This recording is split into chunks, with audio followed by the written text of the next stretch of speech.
إن الله وملائكته يصلون على النبي يا أيها الذين آمنوا صلوا عليه وسلموا تسليما. In my office, I keep a small clay pot that I made in college.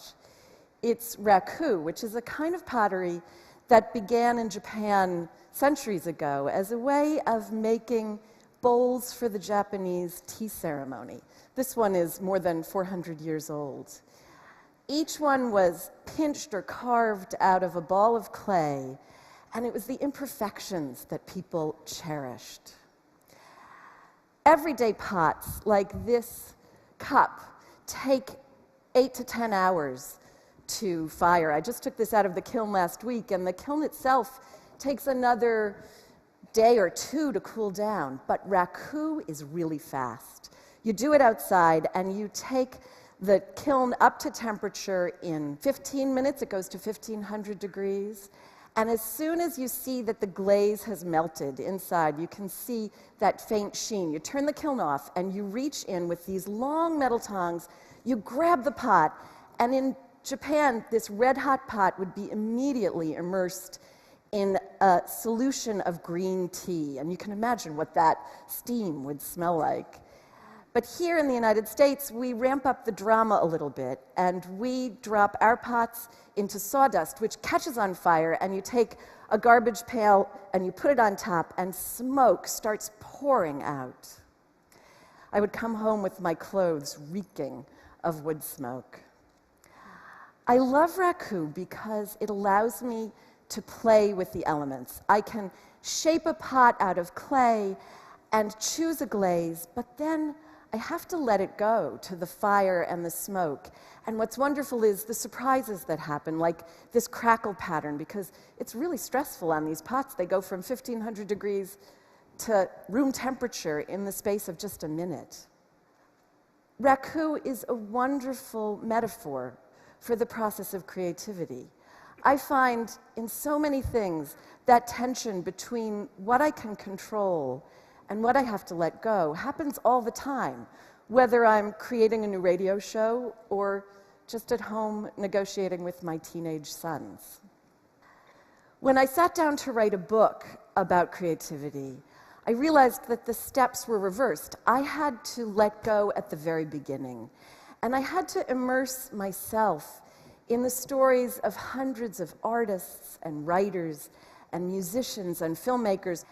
And as I listened to these stories, I realized that creativity grows out of everyday experiences more often than you might think, including letting go. It was supposed to break, but that's okay.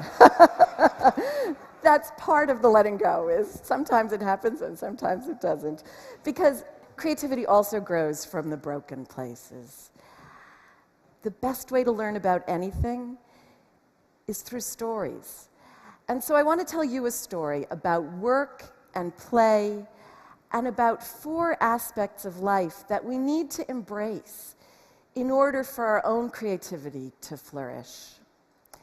The first embrace is something that we think, oh, this is very easy, but it's actually getting harder, and that's paying attention to the world around us. So many artists speak about needing to be open, to embrace experience, and that's hard to do when you have a lighted rectangle in your pocket that takes all of your focus. The filmmaker Meera Nair speaks about growing up in a small town in India. Its name is Bhubaneswar, and here's a picture of one of the temples in her town. In this little town, there were like 2,000 temples. We played cricket all the time. We kind of grew up in the rubble. The major thing that inspired me, that led me on this path, that made me a filmmaker eventually, was traveling folk theater that would come through the town. And I would go off and see this great battles of good and evil by 2 people in a school field with no props, but with a lot of passion and hashish as well. And it was amazing. The folk tales of Mahabharata and Ramayana, the two holy books, the epics that everything comes out of in India, they say. After seeing that Jatra, the folk theatre, I knew I wanted to get on, and perform. Isn't that a wonderful story? You can see the sort of break in the everyday. There they are on the school field, but it's good and evil and passion and hashish. And Mira Nair was a young girl with thousands of other people watching this performance, but she was ready. She was ready to open up to what it sparked in her. And it led her, as she said, down this path to become an award-winning filmmaker. So being open for that experience that might change you is the first thing we need to embrace. Artists also speak about how some of their most powerful work comes out of the parts of life that are most difficult. The novelist Richard Ford speaks about a childhood challenge that continues to be something he wrestles with today. He's severely dyslexic. I was slow to learn to read, went all the way through school not really reading more than the minimum, and still to this day can't read silently much faster than I can read aloud. But there were a lot of benefits to being dyslexic for me, because when I finally did reconcile myself to how slow I was going to have to do it, then I think I came very slowly into an appreciation of all those qualities of language and of sentences that are not just the cognitive aspects of language, the syncopations, the sounds of words, what words look like, where paragraphs break, where lines break. But I wasn't so badly dyslexic that I was disabled from reading. I just had to do it really slowly. And as I did, lingering on those sentences as I had to linger, I fell heir to language's other qualities, which I think has helped me write sentences. It's so powerful. Richard Ford, who's won the Pulitzer Prize, says that dyslexia helped him write sentences. He had to embrace this challenge, and I use that word intentionally. He didn't have to overcome dyslexia. He had to learn from it. He had to learn to hear the music in language. Artists also speak about how pushing up against the limits of what they can do, sometimes pushing into what they can't do, helps them focus on finding their own voice. The sculptor Richard Serra talks about how, as a young artist, he thought he was a painter. And he lived in Florence after graduate school. While he was there, he traveled to Madrid, where he went to the Prado to see this picture by the Spanish painter Diego Velázquez. It's from 1656, and it's called Las Meninas. And it's the picture of a little princess and her ladies-in-waiting. And if you look over that little blonde princess's shoulder, you'll see a mirror, and reflected in it are her parents, the king and queen of Spain, who would be standing where you might stand to look at the picture. As he often did, Velázquez put himself in this painting too. He's standing on the left with his paintbrush in one hand and his palette in the other. I was standing there looking at it, and I realized that Velázquez was looking at me. And I thought, oh, I'm the subject of the painting. And I thought, I'm not going to be able to do that painting. I was to the point where I was using a stopwatch and painting squares out of randomness, and I wasn't getting anywhere. So I went back and dumped all my paintings in the Arno and thought, I'm going to just start playing around. Richard Serra says that so nonchalantly you might have missed it. He went and saw this painting by a guy who'd been dead for 300 years and realized, I can't do that. And so Richard Serra went back to his studio in Florence, picked up all of his work up to that point, and threw it in a river. Richard Serra let go of painting at that moment, but he didn't let go of art. He moved to New York City, and he put together a list of verbs: to roll, to crease, to fold, more than 100 of them. And as he said, he just started playing around. He did these things to all kinds of material. He would take a huge sheet of lead and roll it up and unroll it. He would do the same thing to rubber. And when he got to the direction to lift, he created this, which is in the Museum of Modern Art. Richard Serra had to let go of painting in order to embark on this playful exploration that led him to the work that he's known for today. Huge curves of steel that require our time and motion to experience.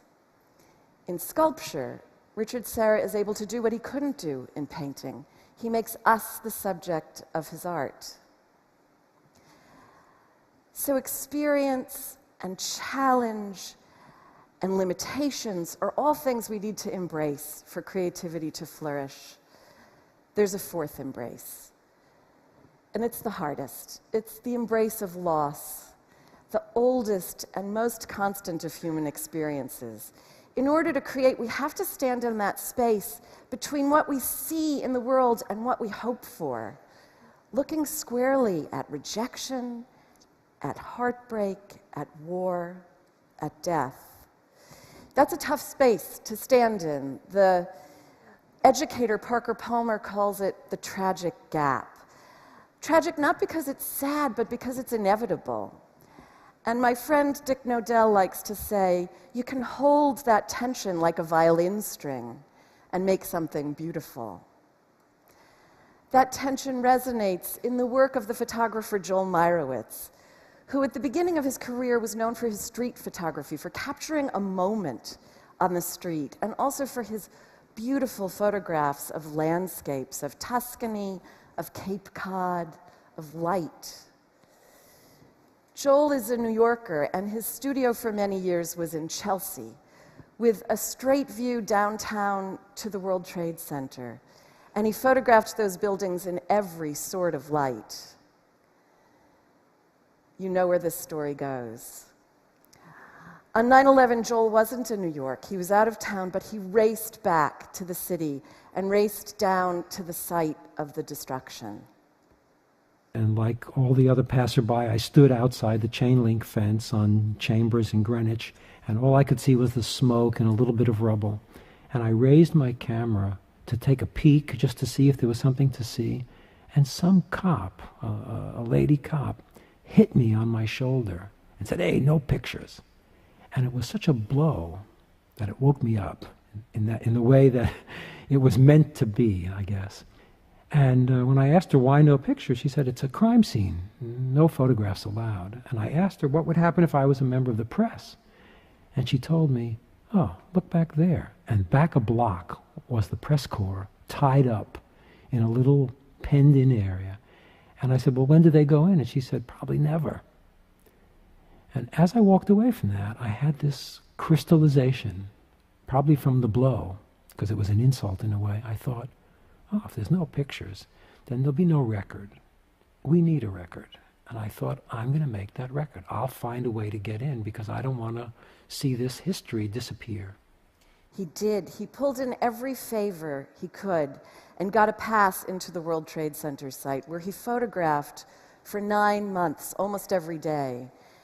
Looking at these photographs today brings back the smell of smoke that lingered on my clothes when I went home to my family at night.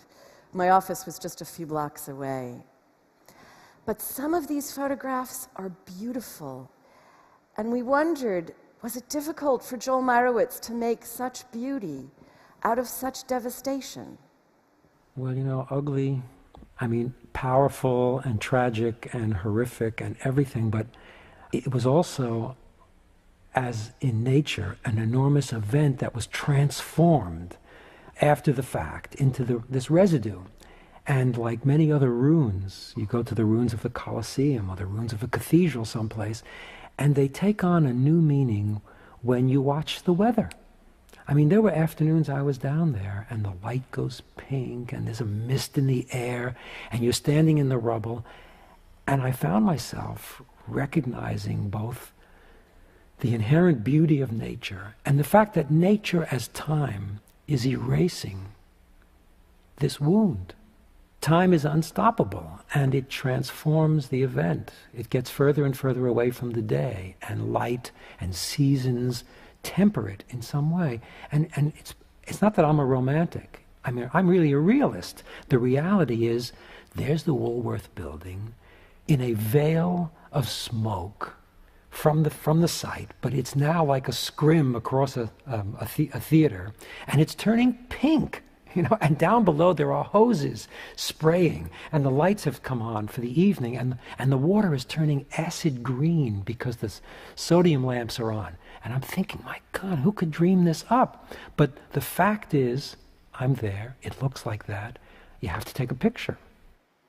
You have to take a picture. That sense of urgency, of the need to get to work, is so powerful in Joel's story. When I saw Joel Meyerowitz recently, I told him how much I admired his passionate obstinacy, his determination to push through all the bureaucratic red tape to get to work. And he laughed and he said, "I'm stubborn, but I think what's more important is my passionate optimism." The first time I told these stories, a man in the audience raised his hand and said, "All these artists talk about their work, not their art," which has got me thinking about my work and where the creativity is there, and I'm not an artist. He's right. We all wrestle with experience and challenge, limits and loss. Creativity is essential to all of us, whether we're scientists or teachers, parents or entrepreneurs. I want to leave you with another image of a Japanese tea bowl. This one is at the Freer Gallery in Washington, D.C. It's more than 100 years old, and you can still see the finger marks where the potter pinched it. But as you can also see, this one did break at some point in its 100 years. But the person who put it back together, instead of hiding the cracks, decided to emphasize them, using gold lacquer to repair it. This bowl is more beautiful now, having been broken, than it was when it was first made. And we can look at those cracks because they tell the story that we all live, of the cycle of creation and destruction, of control and letting go, of picking up the pieces and making something new. Thank you.